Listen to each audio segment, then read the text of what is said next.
Chapter 3. One day Moses was tending the flock of his father-in-law Jethro, the priest of Midian, and he went deep into the wilderness near Sinai, the mountain of God. Suddenly, the angel of the Lord appeared to him as a blazing fire in a bush.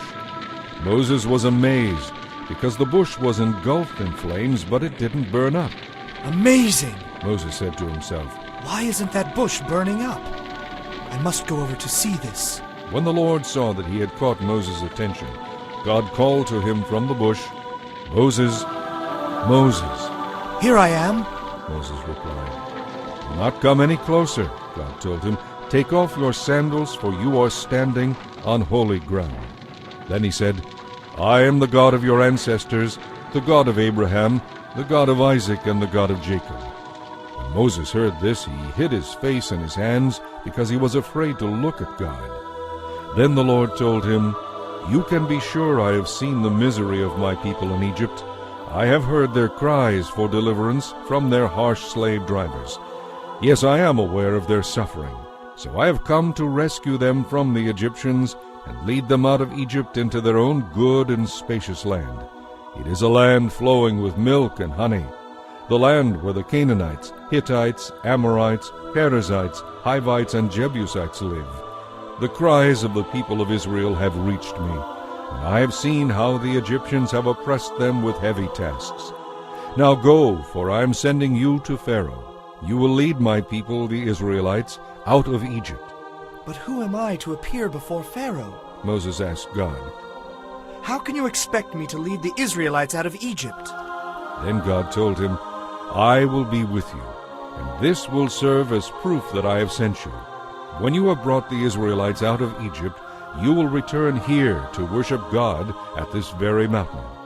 But Moses protested, If I go to the people of Israel and tell them, The God of your ancestors has sent me to you, they won't believe me. They will ask, Which God are you talking about? What is his name? Then what should I tell them?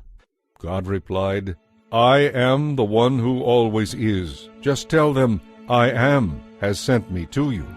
God also said, Tell them, the Lord, the God of your ancestors, the God of Abraham, the God of Isaac, and the God of Jacob, has sent me to you. This will be my name forever. It has always been my name, and it will be used throughout all generations. Now go and call together all the leaders of Israel. Tell them, The Lord, the God of your ancestors, the God of Abraham, Isaac, and Jacob, appeared to me in a burning bush.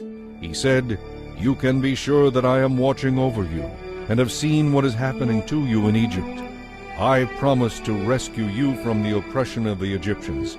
I will lead you to the land now occupied by the Canaanites, Hittites, Amorites, Perizzites, Hivites, and Jebusites, a land flowing with milk and honey.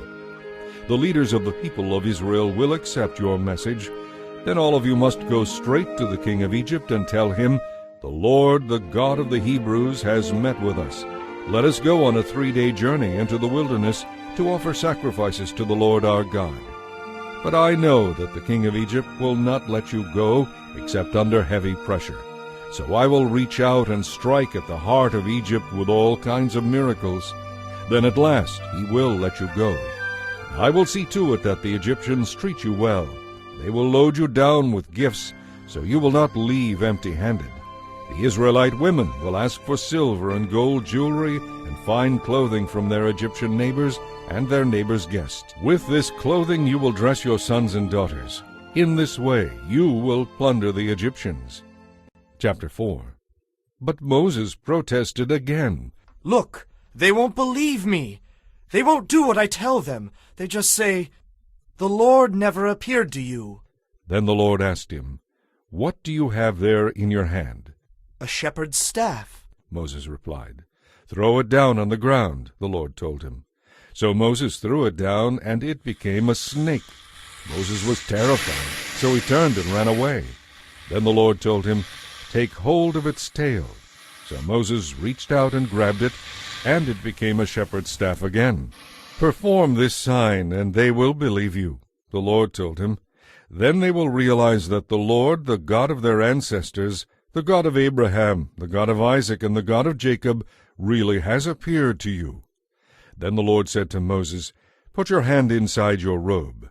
Moses did so, and when he took it out again, his hand was white as snow with leprosy. "Now put your hand back into your robe again," the Lord said. Moses did, and when he took it out this time, it was as healthy as the rest of his body. "If they do not believe the first miraculous sign, they will believe the second," the Lord said. "And if they do not believe you even after these 2 signs, then take some water from the Nile River and pour it out on the dry ground. When you do, it will turn into blood." But Moses pleaded with the Lord, "O Lord, I'm just not a good speaker. I never have been, and I'm not now, even after you have spoken to me. I'm clumsy with words." "Who makes mouths?" the Lord asked him. "Who makes people so they can speak or not speak, hear or not hear, see or not see? Is it not I, the Lord? Now go and do as I have told you. I will help you speak well, and I will tell you what to say." But Moses again pleaded, "Lord, please, send someone else." Then the Lord became angry with Moses. "All right," he said. "What about your brother Aaron, the Levite? He is a good speaker. And look, he is on his way to meet you now. And when he sees you, he will be very glad. You will talk to him, giving him the words to say. I will help both of you to speak clearly, and I will tell you what to do. Aaron will be your spokesman to the people, and you will be as God to him, telling him what to say. And be sure to take your shepherd's staff along, so you can perform the miraculous signs I have shown you." Then Moses went back home and talked it over with Jethro, his father-in-law. "With your permission," Moses said, "I would like to go back to Egypt to visit my family. I don't even know whether they are still alive." "Go with my blessing," Jethro replied. Before Moses left Midian, the Lord said to him, "Do not be afraid to return to Egypt, for all those who wanted to kill you are dead." So Moses took his wife and sons, put them on a donkey, and headed back to the land of Egypt. In his hand he carried the staff of God. Then the Lord reminded him, "When you arrive back in Egypt, go to Pharaoh and perform the miracles I have empowered you to do. But I will make him stubborn, so he will not let the people go. Then you will tell him, 'This is what the Lord says. Israel is my firstborn son. I commanded you to let him go, so he could worship me. But since you have refused, be warned. I will kill your firstborn son.'" On the journey, when Moses and his family had stopped for the night, the Lord confronted Moses and was about to kill him. But Zipporah, his wife, took a flint knife and circumcised her son. She threw the foreskin at Moses' feet and said, "What a blood-smeared bridegroom you are to me." When she called Moses a blood-smeared bridegroom, she was referring to the circumcision. After that, the Lord left him alone. Now the Lord had said to Aaron, "Go out into the wilderness to meet Moses." So Aaron traveled to the mountain of God, where he found Moses, and greeted him warmly. Moses then told Aaron everything the Lord had commanded them to do and say, and he told him about the miraculous signs they were to perform. So Moses and Aaron returned to Egypt and called the leaders of Israel to a meeting. Aaron told them everything the Lord had told Moses, and Moses performed the miraculous signs as they watched. The leaders were soon convinced that the Lord had sent Moses and Aaron, and when they realized that the Lord had seen their misery and was deeply concerned for them, they all bowed their heads and worshipped. Chapter 5. After this presentation to Israel's leaders, Moses and Aaron went to see Pharaoh. They told him, "This is what the Lord, the God of Israel, says. Let my people go, for they must go out into the wilderness to hold a religious festival in my honor." "Is that so?" retorted Pharaoh. "And who is the Lord that I should listen to him and let Israel go? I don't know the Lord, and I will not let Israel go." But Aaron and Moses persisted. "The God of the Hebrews has met with us," They declared. "Let us take a 3-day trip into the wilderness, so we can offer sacrifices to the Lord our God. If we don't, we will surely die by disease or the sword." "Who do you think you are?" Pharaoh shouted. "Distracting the people from their tasks. Get back to work. Look, there are many people here in Egypt, and you are stopping them from doing their work." That same day Pharaoh sent this order to the slave drivers and foremen he had set over the people of Israel.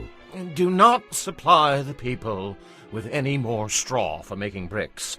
Let them get it themselves, but don't reduce their production quotas by a single brick. They obviously don't have enough to do. If they did, they wouldn't be talking about going into the wilderness to offer sacrifices to their god. Load them down with more work. Make them sweat. That will teach them to listen to these liars. So the slave drivers and foremen informed the people, Pharaoh has ordered us not to provide straw for you. Go and get it yourselves. Find it wherever you can. But you must produce just as many bricks as before. So the people scattered throughout the land in search of straw. The slave drivers were brutal. Meet your daily quota of bricks just as you did before, They demanded. Then they whipped the Israelite foremen in charge of the work crews. Why haven't you met your quotas either yesterday or today? They demanded. So the Israelite foreman went to Pharaoh and pleaded with him. Please don't treat us like this. They begged. We are given no straw, but we are still told to make as many bricks as before. We are beaten for something that isn't our fault. It is the fault of your slave drivers for making such unreasonable demands. But Pharaoh replied, You're just lazy. You obviously don't have enough to do. If you did, you wouldn't be saying, let us go, so we can offer sacrifices to the Lord. Now get back to work. No straw will be given to you, but you must still deliver the regular quota of bricks. Since Pharaoh would not let up on his demands, the Israelite foremen could see that they were in serious trouble. As they left Pharaoh's court, they met Moses and Aaron, who were waiting outside for them. The foreman said to them, May the Lord judge you for getting us into this terrible situation with Pharaoh and his officials. You have given them an excuse to kill us. So Moses went back to the Lord and protested, Why have you mistreated your own people like this, Lord? Why did you send me? Since I gave Pharaoh your message, he has been even more brutal to your people. You have not even begun to rescue them.